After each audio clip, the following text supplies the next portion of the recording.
Well, let me start. The reason I wanted to go through the basics is because it is not obvious that when the screen comes up, when you load Luminar onto your computer and you see the screen, you think, okay, well, now what? Where do I go? If you're opening it for the first time, it will show, see this little plus sign in the upper left. If you open it for the first time, that will be on your main screen within the overall screen of Luminar. So you want to either add a folder or you want to bring in an image to edit. So I will click on Add Image, and I'll go to one of the folders that I've created for this demonstration. And I wanted to see what would happen with a photo of Yosemite and just using it related to, well, working to see if I could bring out some highlights and things on the image itself. So let me just walk through first the screen format. So you can see my Yosemite image, is that correct? Yes. Yes. All right. So when you come in, it has on the right-hand side, up at the top, Easy Landscape Collection. So if you click on that, it could bring up a number of things down here below. And they want you to buy more things. I'm not going to go through all that, but you could add additional aspects. For example, if I click on long exposure, it lightened the image. It did a really good job related to having that darker image. If I click on sunset, it turns it into what it would think would be as a sunset. So you can click on the different presets over here on the right-hand side. More importantly, though, is to come up to the top middle of the screen where it says Edit. And you click on those little crisscross bars there. And on the right-hand side, now you have a complete menu of things that you can do with an image. For example, and I'll scroll up to the top here, you can enhance. I won't go through all of these, but you can for some reason, John, hasn't. Yeah, we don't see. We're a little delayed. So when you click on something brand new, you might have to wait an extra 5 seconds. Okay, Just came up now, It just showed up. Thank you. Great. I'll wait a little bit each time, then and not go through it so quickly. You must be in the same time zone as Bob Casper. Oh, heavens forbid. Oh, my God.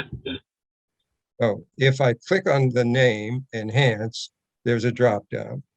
And it shows you that here are the sliders you can use. In every case, by the way, Luminar is set up that you are working with sliders primarily. I'll show you how to adjust some things with what I would call a brush, but it's really sliders. So Enhance, in this case, I could take the accent slider and move it to the left and see what it does. You see it changes the image just a little bit, and move it to the right, and it brings out more of the highlights within the image. Sky Enhancer, of course, will work on the sky. I want to close this, so I click on left of the word Enhance. So any one of these options is, if I click on it, it will open, and then I have the various aspects that I can do in here. And it can get very, very sophisticated. And I don't want to go through every aspect of what's going on here. So we will key in on a few that I think are really very interesting. And it has black and white and details. Let's just look at details.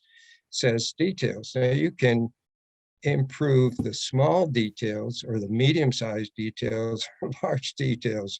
You can sharpen the image. I'll just move the slider a bit up to this and sharpen the image very nicely. John, can you just yet. You got to wait for it to refresh. Oh, yes, that's right. Wait for it to come in. Okay, so on the details drop down, the sharpen slider is very effective. All of the sliders are very good within Luminar, but I find that some of them are better than what I am able to do within Photoshop.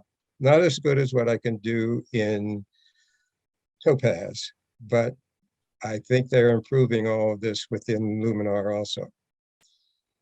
So details is another thing that I've often go into. Denoise. click on denoise, and the drop down, as you will see, gives me luminosity denoise and color denoise. And these are also very good capabilities in Luminar for removing noise within an image. Next one, I think. And the Yes? presumption here is that they are superior. They may not be superior to Topaz, but they're superior to what you do in Adobe Camera Raw. They are, yes, yes. Landscape, do the drop down there, you can dehaze, golden hour, a number of things that I will not get in here because I want you to see some other aspects related to the sky and that nature. Just want you to see the aspect of what's on the right-hand side, and vignette. I'll wait for that to show up on the screen, which is certainly a vignette as we thought about. And you can do the drop down, choose the subject, and then move the slider to create the vignette. And the size is really a softening. In Photoshop, it's smoothing, and here it's called size. In Photoshop, it's called fading, and here it's called sizing. So you can use the vignette. And if you want to go back, you see at the top of to the right of the word vignette, there's the arrow pointing back. If I hit on that, brings it back to the way the image was. So I can just restart. More importantly, on these kinds of images, I think is what is really fun is to do something with the sky. And even with this one, I'll do something with it, even though it has a fairly good sky in it.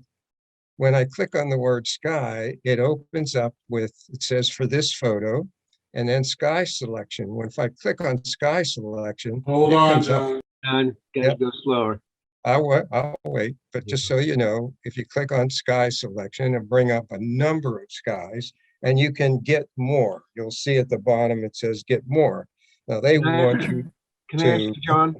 pay for them. Yes. John, when you opened your image, it went into landscape mode, or did you select that? It looked like it recognized your image as a landscape. Yes, it did. It automatically did it. So if you opened a portrait, it might go into a whole different set of. Yeah, right. That's wow. correct. Yeah. Wow. It's impressive software. That's cool. Really impressive software. So you can see all the skies now that you can see those as I'm scrolling down through them. And you can see different skies. Let me pick one that I'm going to use on another image also, but I'll just pick it, and it wouldn't be appropriate for this image, but I want you to see what happens. The very important part of this is it put the sky in the sky area, replaced it really well, and it also puts the reflection of the sky in the water if you have an image with water. So it's really a neat capability. John, I have a question. Yes. I've noticed in replacing sky, it needs a certain amount of sky before it'll recognize the sky. If the sky area is too small, it won't work in Luminar AI. Have you noticed that? I have not, Okay. because I have, well, it's interesting. I will work with that, Joe, because I didn't know that. And I tend to have large skies in my image, but I will look. and Yeah. I came across a couple with very small skies, and Yeah. I wanted to put something in and it wouldn't open up. So okay. The other I've noticed that, and I've actually modified where I think the sky was with a mountain up there and faked out the software. So there's some trickery around it too. Yes. You got to The teach other me, thing John. is in the bottom here, you has the word flip. So it can flip it horizontally if you wanted to go in a different direction. Yeah. So that's sky. I'll come back to sky on another image. I just want to show some of these to you first. Come down to glow. There's so many of these features here on the right-hand side that are just fun to play with. So you have glow and soft focus or Orton effect. I'll click on Orton effect. and move the I think amount it's still in slider Bob Casper mode. up. I think it's still in Bob Casper mode. I Ah. don't see them. No? Oh, there you are. I got them. Okay, got it. I'll just wait for a while as these But we various didn't see the drop down. drop down. You can always click on them, and so I really am doing an introduction for you more so than to say these are the features you should use. I just want you to see how Luminar is structured and some of the neat things that it really does, and then go play with it and see what works for you and what doesn't work for you. But Glow is one of the ones John. I like. Yes. Are these all under Sky? Yes, they are, aren't they? No, these are all Mystical, separate matte, toning. capabilities. Sky is a separate one. Augmented sky is different. Atmosphere is different. Each Oh, one okay. that you would click on will bring up sliders under it that you can, and you'll see, I Gotcha. will use sun rays, and you'll see what I will do with that. So when you click on one of these, Okay, and then I sorry. thought, well, how do you close it? Oh, you close it simply by clicking on the word again, and it closes it. So if I keep scrolling down, you see all the other features that this package offers you Glow that is you not can closed. use on an image. Just on the right-hand side, scroll down and just look at all the different things that it has for you. Now you say, okay, Oh, now what do I do? How do I save this? Because there is no save as. Up in the top, in the center, to the right of the word edit is export. I'll click on that, wait for it to come up for you guys to see it. And on the right-hand side, it will say export, save to disk. So you could mail it, but save it to disk is what I recommend. You save to a folder. And then at the bottom of it, it says save photo to disk. And you click on that, and it will bring up a dialog box where you can determine what location you want to put it in, what folder. So if you click the word browse, you can browse on your computer and put it in a folder, or on your computer or an external drive, whatever. The format can be a TIFF. Let me do the drop down. You can see that. Can be a TIFF, a JPEG, a PNG. All the capabilities that you've had in Photoshop are there for you as a format. Sharpen, you can say, as you're exporting it, would you sharpen it medium, low, or none? And you will need to think about and play with these capabilities and determine for yourself whether you want to use it, sharpening here versus when I take it back into either Lightroom or Photoshop. Do I want to do something there? Do I want to do something related to Topaz? So you have, when you're dealing with these multiple packages, you don't just automatically think, oh yeah, I want it to be high here or whatever. Resize, actual size, I always bring it back in as the actual size and resize things in one of the other software packages.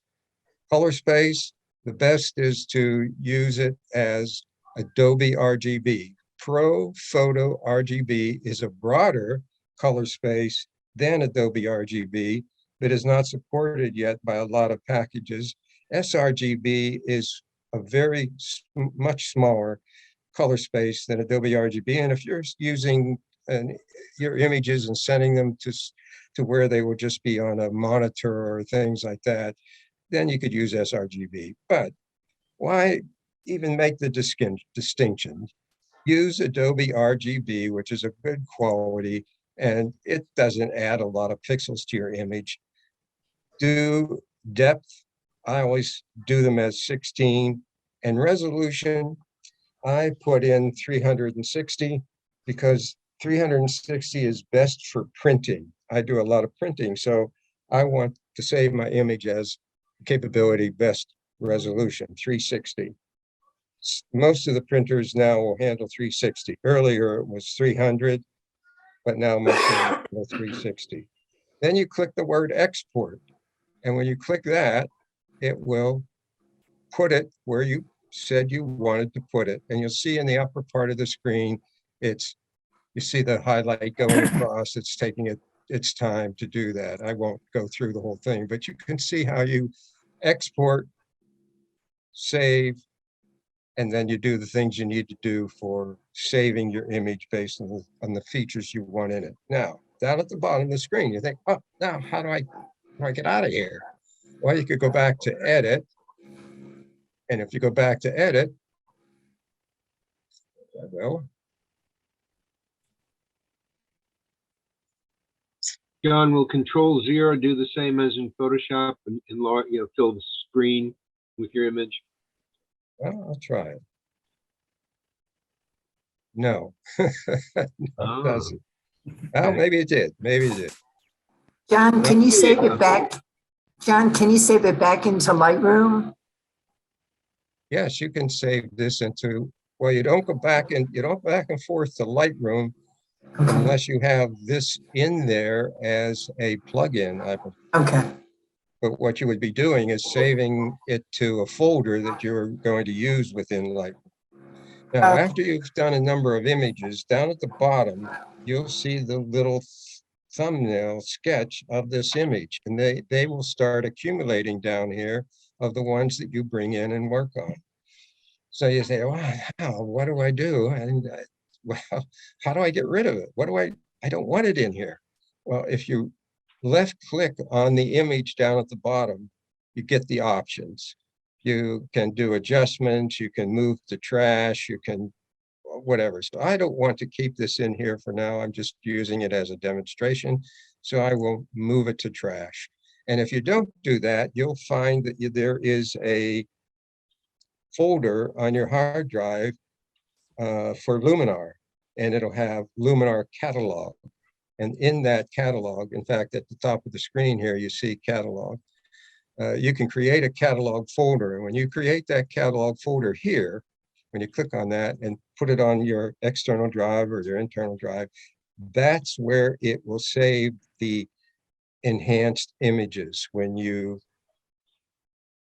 go to another image and say, when you export it, and it will be in, you'll have that at the bottom of the screen. Each time you open it, you'll see all the ones you've worked on, and they are in the Luminar catalog. You may have exported them to some other folder, but they will also be in the Luminar catalog. But I want to keep showing you the overall view of this and the capabilities. So I'll go to add another image, and you think, how do I do that? Well, that little plus sign is so important. You click on that, come down. So I want to show you something a little bit more complex. This one is actually finished version. Let's see if I can move this to track. It's bringing in my change. I was playing with it before I got on here today. So let me come back to doing something with this. I clicked on the upper part. I clicked on the word edit, which brings up all the editing tools.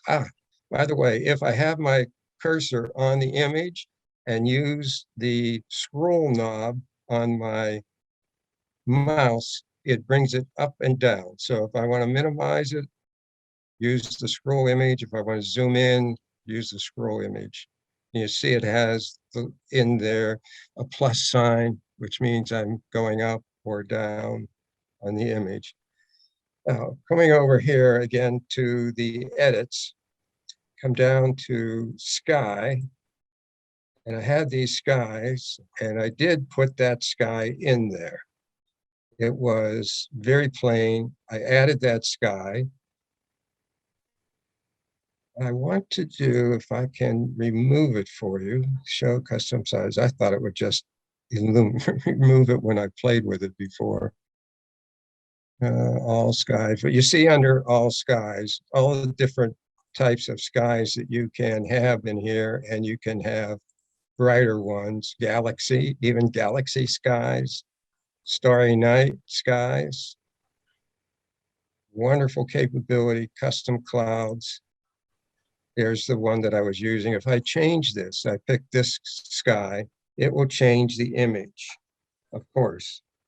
And you see it overlapped a little bit on the ship, although so you need to have a good clear image that you bring in. But once I have this, and I'll come back to this one, once I have this cloud in there and I want to work on it, I can come down to various aspects of it. Mask refinement, and I can move it vertical, which will move the actual sky up above. So you see, I have the bottom of it above the image. I can move it down so that I can position it how I want it to be vertically, and I can position it horizontally. I can flip it. Then there's the reflection. If you click reflection, the reflection amount is how much it will put in the water. You can see it did add some to the water. I want to add a lot more, so I will just keep increasing that, and it's increasing the intensification of the clouds in the water so that I am really getting that reflection. And if I want to blur the water, just think about all these various features that I have here that I can use to change this image in a way that I want it to be presented. The sky as well as the bottom portion, amazing. Now I'll come down and say, I'd like to change the mood of this. Now that I have it this way, I'll change the mood. And when I first did this, and I thought, whoa, Anaheim, what's Anaheim? Well, I do the drop down and oh my goodness, look at all of these. And as I run the cursor down through these names, it changes the look of the image based on its preset for those names. And when I came down to, or came up to, or down to Santa Barbara, I thought that looked very good. And up at Long Beach, that looked very good also. But if I scroll down even more, you'll see that I have a number of them that are underneath, all kinds. And just hold your cursor over those to see what the image will look like. The problem with having this much capability is you don't know what you really like after you've seen them so many times. You go, oh, well, maybe I like that one. Oh, I like that one. Oh, yeah. Okay. So, John, it does yes. look like the sky is in front of some of the masts on the ship. Yeah, that's because Yeah. I didn't have a good image of the ship to begin with. So I couldn't find my original negative for it. I shot this a long time ago on a neg, and I had just a low res JPEG of the image, and that's why it's doing that. So it does a good job. So Long Beach, I think Long Beach looks very nice. We'll go with Long Beach. That's the mood.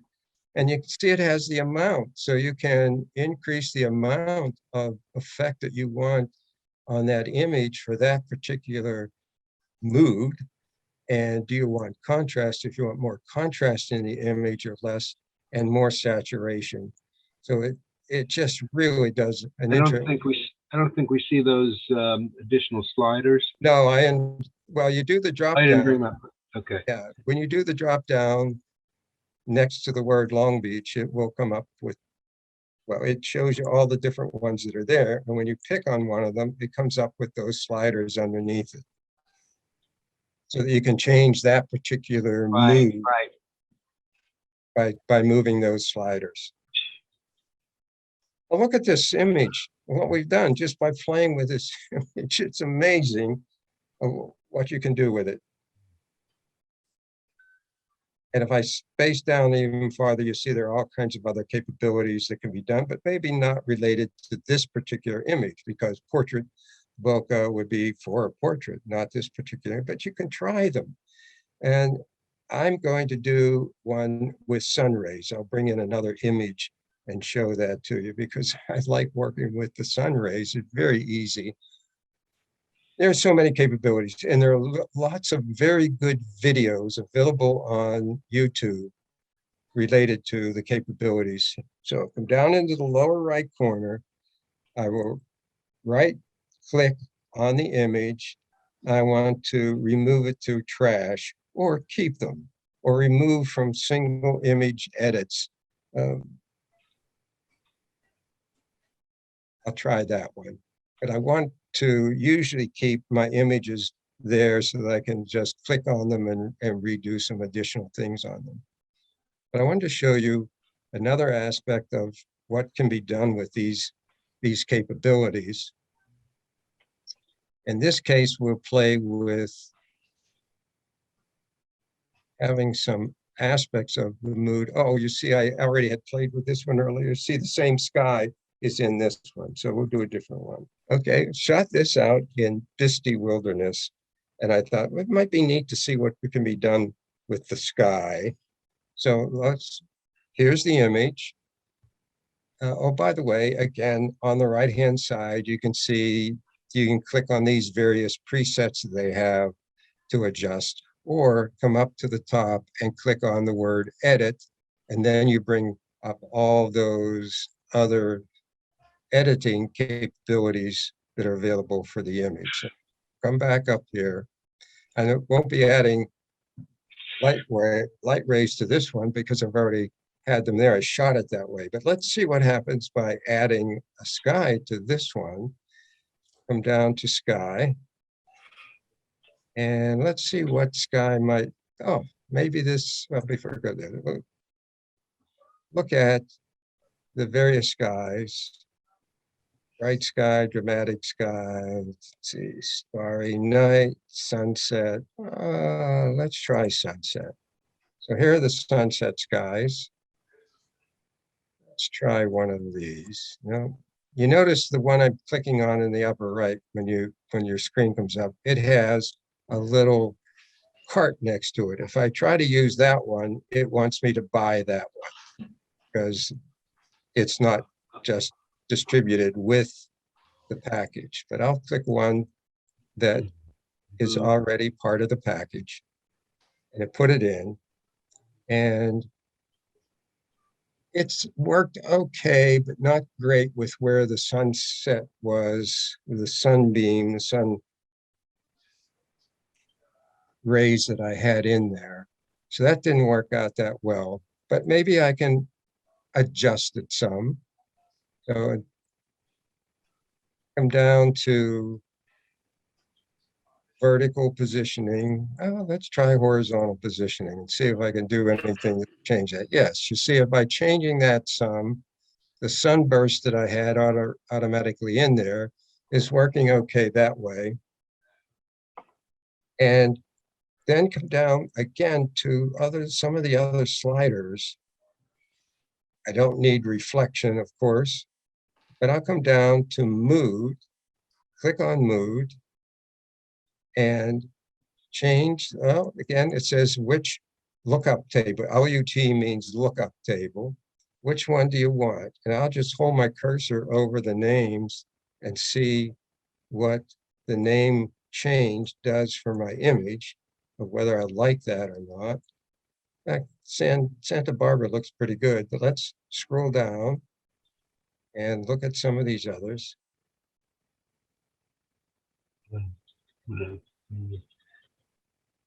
John, what is creative? 1980, it had Beijing in it or something. 1960, 1990. Yeah. They're just whatever they thought that represented at that time. It's not something, but when I click on it, you see it brings up the sliders. I clicked on 1990. And so I have whatever that way of looking at the image, and I can increase the amount effect of that. If I go back to any of the other ones, say, well, I think I'll go, instead of that, I'll go back up to looking at one of the ones above it. I'd like, let me see, Bakersfield, no, Los Angeles, Palm Springs, Riverside. Riverside looks interesting. And come back up, now I get the sliders for the amount of effect of Riverside on my image. And on this one, I'm not real keen one way or the other on this. I'd have to play with it for some. And move the contrast slider just to bring out a little bit more contrast in the shadow areas. And I can lower the saturation or raise it so that I could change the image. I just really showing you the capabilities that are available. And on this case, because of that image being so blown out in the sky area to begin with, and what you could do with it. So I just brought it in so you can look at that. And then in this one, I would take it back into Photoshop because I need to darken the lower left corner and maybe do some other things, but I could do on this, I could add an enhancement. I mean, I can add a vignette.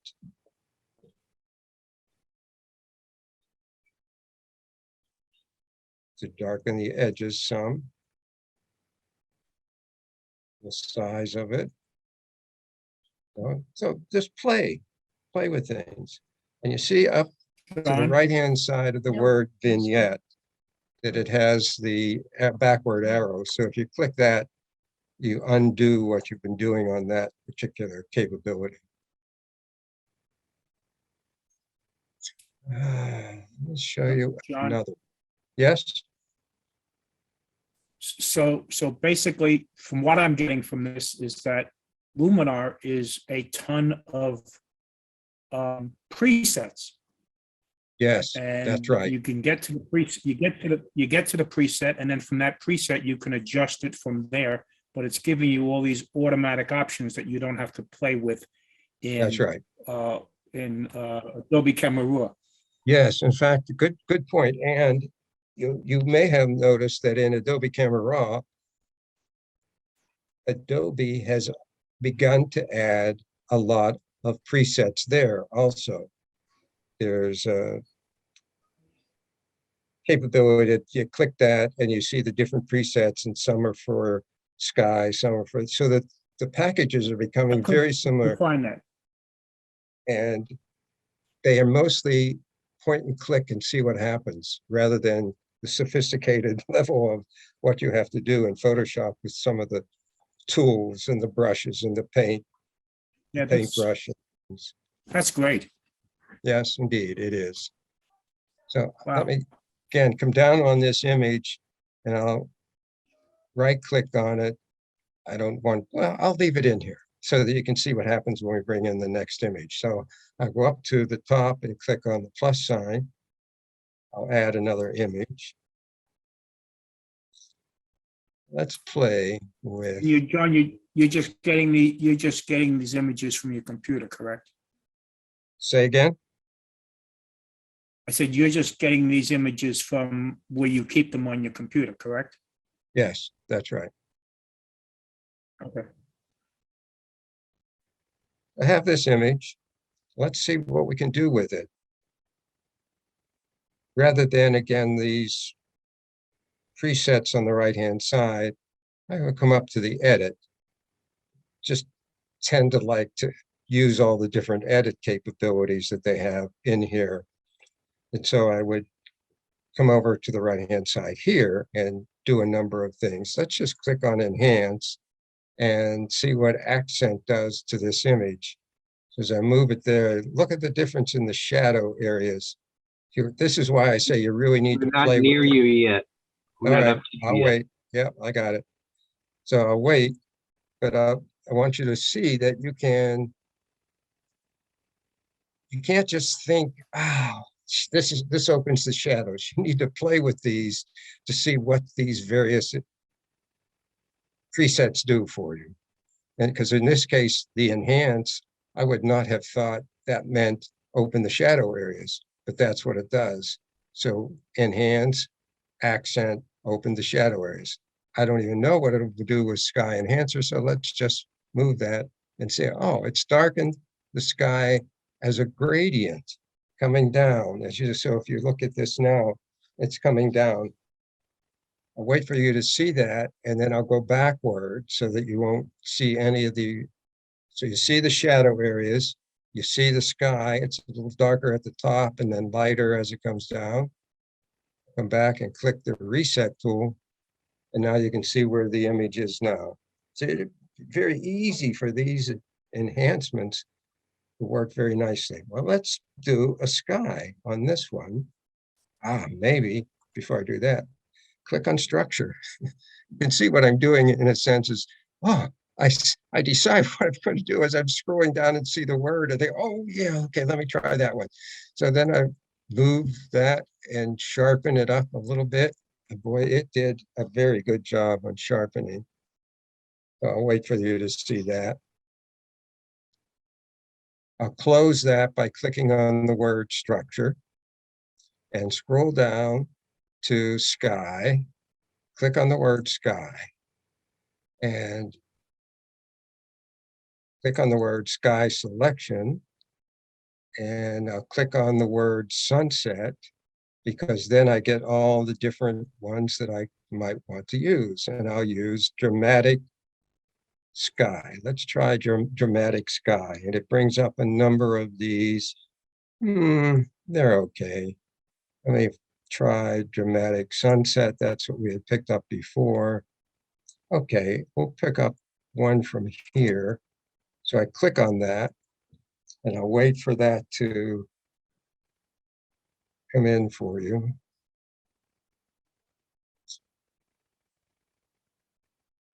And I don't really like it. It didn't do what I wanted it to do, but I could change the mood. But also you notice that it did some reflection in the water automatically as part of this. Yeah. Let me go back without this. It pretty carefully placed the reflection, the total grass does. at the bottom. Wow, Yes. it did a good job. Yes, it does. Let me try one of these other selections here.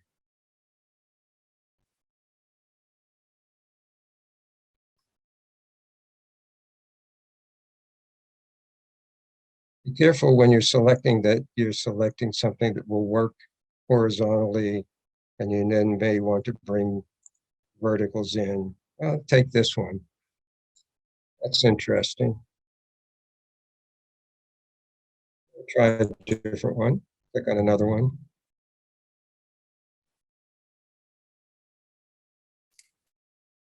I did notice, by the So I way, know there are a that, lot of, yeah, go ahead. I'm sorry, Go are ahead, there a Bob. lot of presets for things, are there a lot of presets for things other than landscapes? Yes, yes, there are. You can use on skies, you can use it on buildings, all kinds of things. It does an amazing job by putting them in things. And then when you click on, if you selected the sky, again, you have these sliders to do some adjustments of how it's being placed. And scene relighting, let me click on that. So you see the clouds up in the sky, and there's some cloud reflection in the water. I'll wait for this to catch up for you a little bit, but the relight sky, relight strength, I will move that to the right to see what it does to my image. And there are so many, what I've realized is there are so many capabilities that I can't remember each one of what that, well, wow, maybe I should be doing a relight strength. You just really need to play with them more than anything else. And the relight saturation, I'll try that. I don't see a lot of difference of what's happening with the scene relighting based on that. And what they're talking about is the scene itself, not the sky, but the reflection amount. I like that slider a lot because that gives me the ability to have more of that reflection in the water and as dominant in the water. And one of the differences between Luminar and Adobe Photoshop, which has sky replacement, it does not put the reflection in the water in Photoshop. There are some techniques around doing that, but it doesn't do it automatically. But I think they will, because they're competing with Skylum, and they will be adding more and more of those capabilities. John, Yes. I was looking around looking for a place where if you decided not to work on it anymore, you wanted to cancel whatever you've done. I don't see a cancel or Yes. history. History. So I could go back up to, no, that's not it.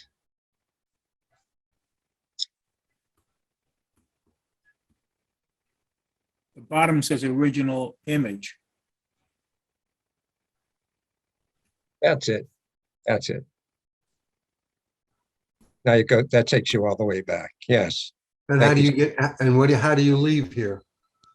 How do you Well, once leave? you have it this way, you can export if you want, or just come right down, put your cursor on that image, right click, and move it to trash, and you're finished. It will not- Oh. Move it to trash. Okay, thank you. John, I know Luminar takes quite a while to load and get started, but are the effects that you're doing here, the sliders, are they pretty quick response time? They are, but you hit on something that is frustrating to me, and that is it is very slow in launching. In fact, it's so slow in launching, sometimes I think, did I click on it? Did I not click on it? So hopefully they will improve that, or maybe it's my computer, but no, Photoshop comes up much faster than what Luminar does on the same computer that I'm using. So it's least a matter they that should- it takes quite a while to launch up. They should give a spinning wheel or some other indication that it's cogitating. Yes, it's very slow.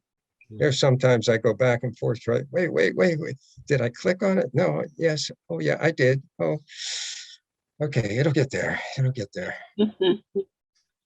So be patient with it because it takes time. Try one other image here to play with.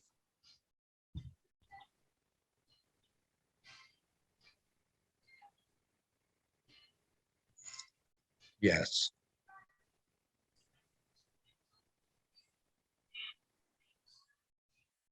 This was shot in Scotland, one of my favorite areas. And Beautiful. sky is pretty good just by itself, but let's just play with it in the sense of putting in some sunbeams. Whoa, that might be neat. So come up to edit, click on that. And I need to close off what I had been working on. You notice, by the way, that it stayed open, which I think is another glitch in what they're doing. If I'm bringing in a new image, they should reset. I think they should reset all of those features on the right-hand side, but they don't. They keep them open. So in this case, I don't want to do a sky. I want to add sun rays as soon as I find it here for you. Enhance, sky, sun rays. So under the creative category, sun rays. I'll go over this just first to explain a little bit of these sliders. Certainly the amount is a key element here, and you would want to move that first because otherwise you won't know what am I doing with some of the other sliders. So I'll just move that over and you see that a lot of sun rays have appeared. Then I think that's not where I want it. I want it someplace else. Okay, right above, directly above the word amount is place sun center. They make a distinction between what is the sun and what are the rays. So when I click this, you'll see a little circle appears, a black circle with a white center. That is the sun itself, is what they're talking about. And I can put my cursor on it and move it wherever I want that to be.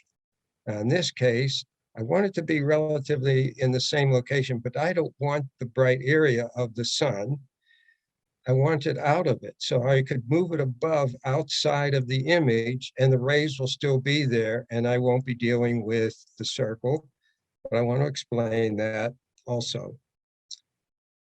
So when I have the amount, that's the amount of rays.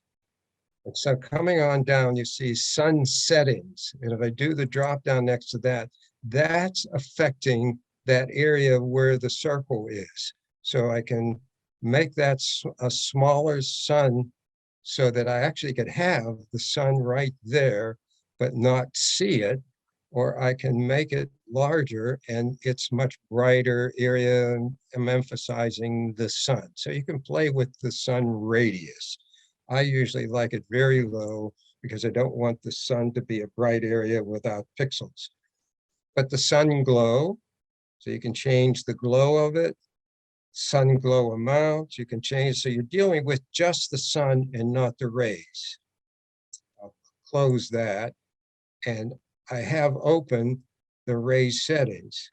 So if I click on rays settings, the number of rays are very important for you.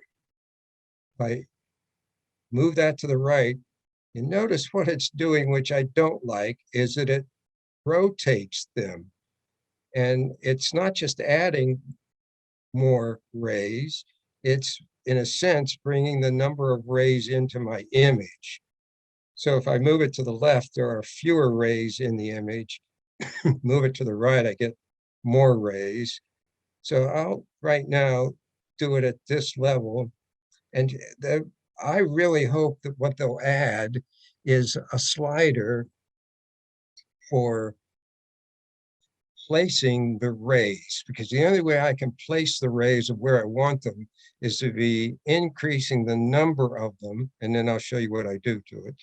So if I want the rays to be on the church there primarily, I will keep increasing the number of rays until that rotation gives me the few rays of where I want them to be. Now, that's not what I want, because I don't want these other rays. And I could randomize. So if I randomize it, it makes them even more so. I would hope that they would give me a way to have just a few and then place them exactly where I want. So how do I get around that? Well, the way I get around it is to come up to the top of the dialog box, and you'll see a little circle that says add mask. And if I do that, I get a new properties panel, and it says radius. I want my brush to be smaller, so I'll change the radius. Just, you'll see why in a minute. And I can either paint or I can subtract. So I want to erase. And what I will be doing is when I bring this over and start painting, you see that it creates a mask on the image. So where I'm painting, I'm removing the features that were part of this image. So I'm removing what, see that some of the rays there. So I'll continue to remove the rays that I don't want in the image. I want only the ones to show that are going on to the church. So I'm erasing those, and I'm erasing the upper ones and the upper part of the sky, so that that is not what will be in the image. So what is shown as the red mask is what will remain of the slot of the amount of rays and where they are. Then I could do softness or hardness of my brush. So I've done what I want with that. Now I place the sun settings. I have the sun settings, a number of rays. I want to warm them. So if I scroll down, it says sun warm. No, I don't want to warm the sun. I want to warm the sun rays. And that's a separate slider. So now I move that to the right a little bit. And so now I have the rays that are more in line with what this image, I want this image to be. And you notice I have a little bit too much of those rays extending. So I would come down, back up to the upper portion and click on the eraser tool again and come over. And when I work on the image, just remove some of the extended aspects of the rays. And you just need to play with some of this stuff. You see the image I have is having that ray, and I can go back up to say, oh, where did I want to place the sun? So I'll click on that, and I can grab that and move it back up a little bit, maybe outside of the image, just so that I have it there.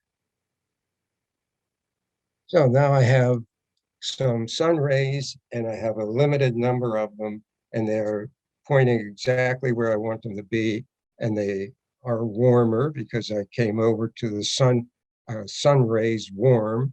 I can make them even warmer, do adjustments of however I want them to be. And when I'm finished, I will export this. save the disk, export it to where I want it to be. Here are all those options again. I want to put this back into the image, into the folder from which I entered it. I wish they would do that automatically. They pick up my pictures folder. No, I really want them to go back into the folder from which it read it. And that's what Photoshop does, but they aren't doing that yet. So I have to come back, and this is class 55 images. That is the folder I will select. Now I can change the name also. I could have changed that also, but I want to change the name, but I pick first where I want to put it, and then come in and change the name. So this is St. John Talaklushi, I'll call it with sun rays. TIFF, by actual size, Adobe RGB, 360, export. So now it will put it back into that folder where I had the original image, so I can compare them. And you can see it takes a little time to do some things.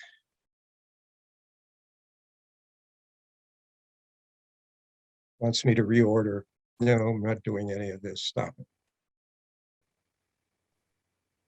So that is Luminar. Again, I have put my cursor over the image, move the little wheel on my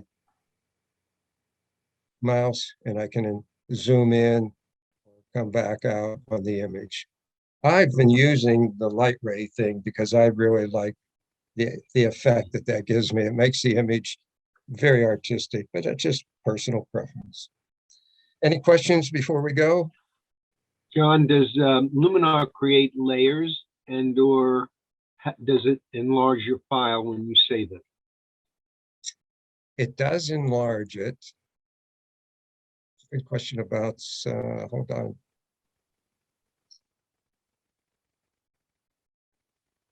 Go to Photoshop. Can you see my Photoshop screen?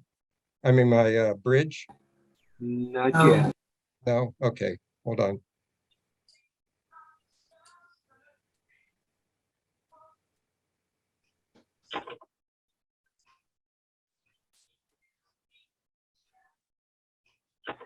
Let me stop share and share again so that you can see that screen, because we need to see how it looks in bridge. Can you see bridge? Not yet. Gotcha. Okay. Over on the right-hand side, you see the image with the sun. Yep. And it is 12.24 meg, say 12 meg. Right. And if I scroll up to the original image, it was 2.55 meg. So the work I did on it certainly increased the size of it. And when I do these kinds of things in Luminar, I save them with a different name or add to the names. I always keep, by the way, I always keep the original name of where it came out of my camera so that I can trace those and search for them in other tools. So I've added to this the name, so I now have that image with the sun rays in it. And you see it did. Now I can work on this in Photoshop if I want to do that. But they're still not layers, are they? No. Like the rays are not a separate layer. And Hold on, no, let me verify it for you, but I don't believe so. I think it flattens it. Hold on.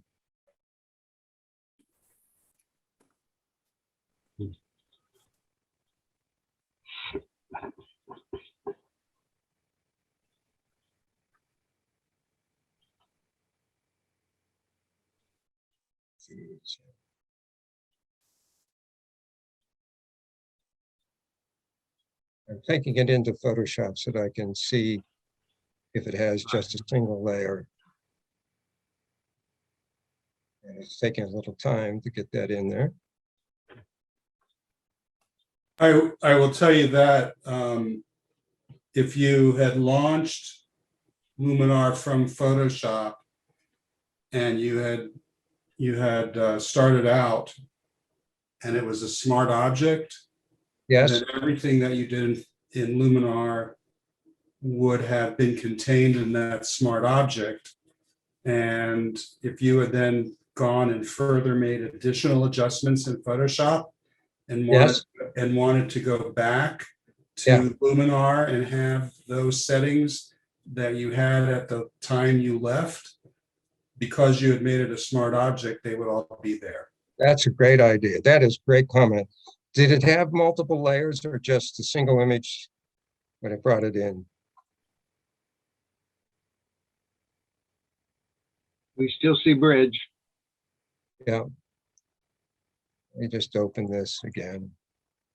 Arnie, when you did that as a smart object, did Luminar create separate layers? I don't think it does. Does it create separate layers?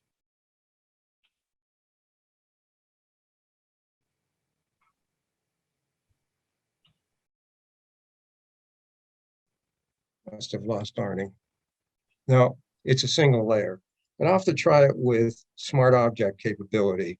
I am just getting into really the nitty gritties of this package, but I'm so impressed with the capabilities of what you can do to make your image very artistic and enhance it very much. Any other questions? One other quick comment, if I may.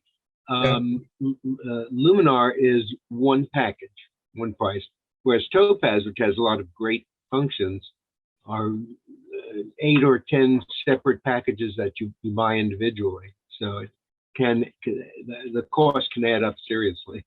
It can, but I also add, and I'm not defending, Yeah. In Topaz Studio 2 Yeah, has a lot of the features of the independent modules, and it now is starting to look like Photoshop. It has layers and masks. Oh, that's a good one. Yeah, so you might want to look at Studio 2, Topaz Studio 2. All right, take care. Have a great holiday.